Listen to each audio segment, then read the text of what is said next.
స్టేడియంలో బీజేపీ అధ్యక్షుడు కిషన్ రెడ్డి మాట్లాడుతున్నారు. లైవ్ చూద్దాం. నరేంద్ర మోడీ గారి నాయకత్వంలో దేశంలో ఏ రకంగా అభివృద్ధి చెందింది, తెలంగాణ రాష్ట్రానికి ఏ రకంగా అన్ని రకాలుగా అండగా నిలబడి గత 9.5 సంవత్సరాలుగా తెలంగాణ అభివృద్ధిలో నరేంద్ర మోడీ గారి ప్రభుత్వము కీలక పాత్ర పోషిస్తున్న విషయం మనం చూస్తూ ఉన్నాం. ఈరోజు ఏ రంగాన్ని తీసుకుని జాతీయ రహదారులు కావచ్చు, ఎడ్యుకేషన్ విషయంలో కావచ్చు, హెల్త్ విషయంలో కావచ్చు, గ్రామ పంచాయతీల అభివృద్ధి కావచ్చు, మున్సిపాలిటీల అభివృద్ధి కావచ్చు, లేక అన్ని రకాలుగా రైల్వేల అభివృద్ధి కావచ్చు.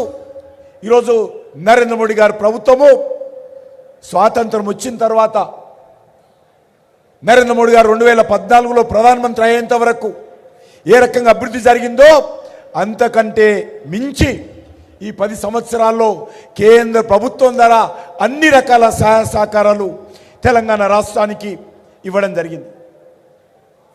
ఈరోజు తెలంగాణ సమాజం ఆలోచన చేయాల్సిన అవసరం ఉంది. తెలంగాణ వచ్చిన తర్వాత కేసీఆర్ కుటుంబము తెలంగాణను దోపిడీ చేసింది, తెలంగాణను దోచుకున్నది, తెలంగాణకు దగా చేసింది. నియంతృత్వ అహంకార పూరితమైనటువంటి పరిపాలనతో బీఆర్ఎస్ పార్టీ కేసీఆర్ కుటుంబము ఏ రకంగా వివరించిందో తెలంగాణ ప్రజలు ఏ రకంగా గత శాసనసభ ఎన్నికల్లో స్పందించారో మనం చూసాం. కానీ మరి ఈరోజు పెనం నుంచి పొయ్యిలో పడ్డట్టు కాంగ్రెస్ పార్టీ అధికారంలోకి వచ్చింది. ఈరోజు కాంగ్రెస్ పార్టీ తన పాత అలవాటు మార్చుకోలేదు. ఈ ప్రభుత్వం వచ్చి 100 రోజులైంది. 100 రోజుల్లోనే ఈరోజు తెలంగాణలో ఉన్నటువంటి బిల్డర్స్ దగ్గర, రియల్ ఎస్టేట్ వ్యాపారస్తుల దగ్గర, వివిధ పరిశ్రమల దగ్గర, కాంట్రాక్టర్ల దగ్గర పెద్ద ఎత్తున రాహుల్ గాంధీ ట్యాక్సీ పేరుతో ఏ రకంగా ఈరోజు కాంగ్రెస్ పార్టీ పార్లమెంట్ ఎన్నికల కోసం తెలంగాణలో రాహుల్ గాంధీ అనుచరులు, రాహుల్ గాంధీ మూట ఏ రకంగా వసూలు చేస్తూ ఉన్నారో మనం చూస్తూ ఉన్నాం. నేను చెప్పే ఉద్దేశం ఒకటే, టీఆర్ఎస్ పార్టీకి కాంగ్రెస్ పార్టీకి తేడా లేదు. 2 కుటుంబ పార్టీలే, 2 దోపిడీ పార్టీలే, 2 అవినీతి పార్టీలే, 2 అహంకారపూరితమైనటువంటి పార్టీలే, 2 కుటుంబాల కోసం పనిచేసేటువంటి పార్టీలే. అందుకే ఈరోజు మనమందరం కూడా తెలంగాణలో వచ్చేటువంటి పార్లమెంట్ ఎన్నికల్లో మార్పు తీసుకురావాల్సినటువంటి అవసరం ఉంది. గత పార్లమెంట్ ఎన్నికల్లో భారతీయ జనతా పార్టీ స్వతంత్రంగా 4 పార్లమెంట్ స్థానాలు మనం సంపాదించుకున్నాం. ఈసారి ఎన్నికల్లో 17కు 17 సీట్లు మనం ఛాలెంజ్ చేసుకొని ఎన్నికలు దిగాల్సినటువంటి అవసరం ఉంది. ఈవెన్ హైదరాబాద్ పార్లమెంట్ సీటు ఈరోజు పోటీ చేయడానికి భారతీయ జనతా పార్టీ పోటీ చేయడం లేదు.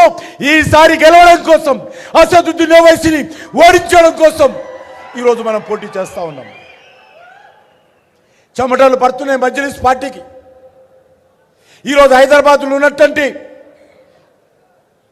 పేద ప్రజలందరూ కూడా మజ్లిస్ పార్టీ పోవాలి, మజ్లిస్ పార్టీ విరగడ కావాలని చూస్తూ ఉన్నారు.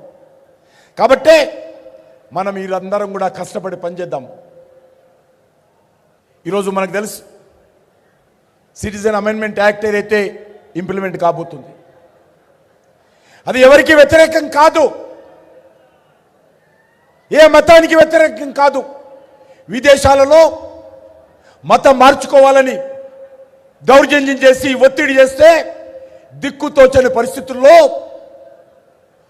వాళ్ళందరూ కూడా బంగ్లాదేశ్ నుంచి, ఆఫ్ఘనిస్తాన్ నుంచి, పాకిస్తాన్ నుంచి వాళ్ళందరూ మన దేశానికి వచ్చారు. ఈరోజు వాళ్ళందరికీ కూడా మరి ఈ యొక్క సిటిజన్ అమెండ్మెంట్ యాక్ట్ విషయంలో మనము తప్పుడు ప్రచారాన్ని ఎదుర్కొని ప్రజలకు వాస్తవ విషయాలు తెలియజేయాలి.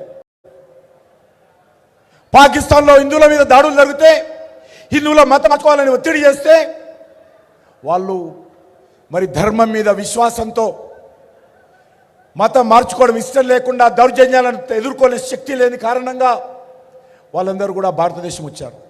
నేను ఒకటే అడుగుతా ఉన్నాను, సిటిజన్ అమెండ్మెంట్ యాక్ట్ వ్యతిరేకిస్తున్నటువంటి పార్టీలను, వ్యక్తులను, పాకిస్తాన్లో ఉన్నటువంటి హిందువులపైన దాడులు జరిగితే మతం మార్చుకోవాలని ఒత్తిడి చేస్తే వాళ్ళు భారతదేశంలో రాకుండా మరి ఏ దేశానికి వెళ్తారో చెప్పాల్సింది కోరుతా ఉన్నాం.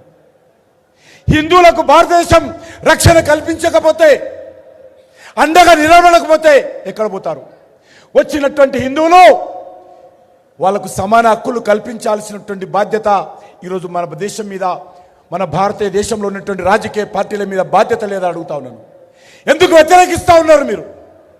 అనేక సంవత్సరాలుగా భారతదేశంలోకి వచ్చినటువంటి హిందువులు కనీస హక్కులు లేకుండా అన్యాయానికి గురవుతూ ఉంటే వాళ్ళకు అండగా నిలబడాల్సినటువంటి బాధ్యత మీకు లేదా? ఈరోజు నరేంద్ర మోడీ గారు గత ఎన్నికల్లో మేము ఎన్నికల ప్రణాళికలో ప్రజలకు హామీ ఇచ్చాము, మా పార్టీ అధికారం